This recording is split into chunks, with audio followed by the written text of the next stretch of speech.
What's up, guys? Welcome to Electrical Solutions. Today we are going to be changing a smoke detector in the ceiling using this new smoke detector. It has an adapter to use with the old adapter, or we can directly hardwire this one. I'm going to use this one just to show you. So actually on there, if you see, there is 3 leads. The black lead, the white lead, and the red lead. So the red lead is used for when you have a series of smoke detectors that you want to be tied together in the house. You put your power on your black and your neutral on your white, and then this one will not have power on it unless the smoke detector senses, and then once it does, it will put power onto it, letting the other ones know that, hey, I got power on this guy that I'm not supposed to, go off. And that's why all the smoke detectors will go off in sync.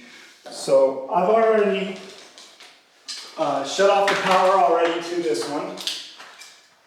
I'm going to test it again just to verify. Nothing, it's dead. So I will then take down the old cover, put him off.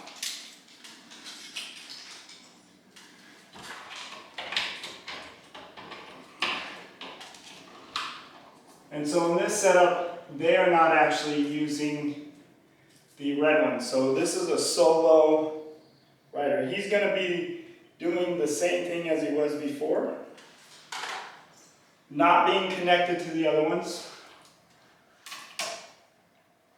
This was an addition, so that's probably why they aren't interconnected.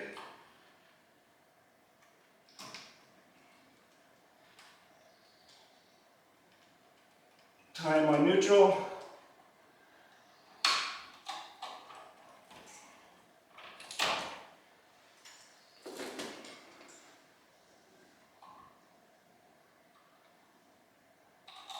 And now my hot.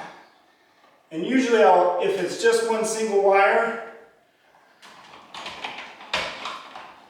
I will put them so they're butted up to each other.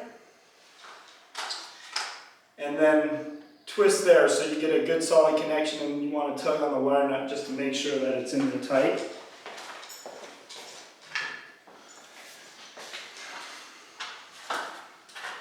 Then, using the same screws from before, we'll twist that on. Tighten down the plate, nice and snug.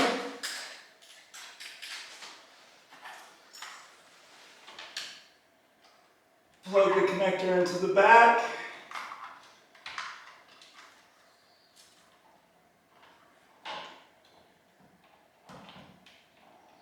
The cap came off the red wire, so I'm just going to put a wire nut on it to make it nice and safe.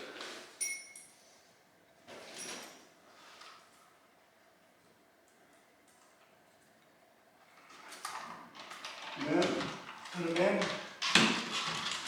And they lock in place when you do that.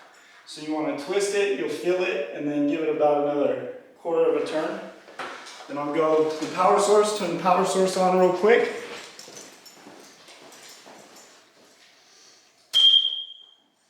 The power source in this case is a breaker that's located in the panel that was done closest when the remodel was done. So the light's now on, and then it's in between the batteries, so when you pull it out, it'll activate the battery. Sometimes they don't come off very smooth. If they don't, what I'll do is I will actually drop this and remake the connection of the battery, because if not, it will drain and it will not, sometimes it will not function properly, and it'll start beeping, and it'll be super annoying. Alright, thanks for watching. Have a good day.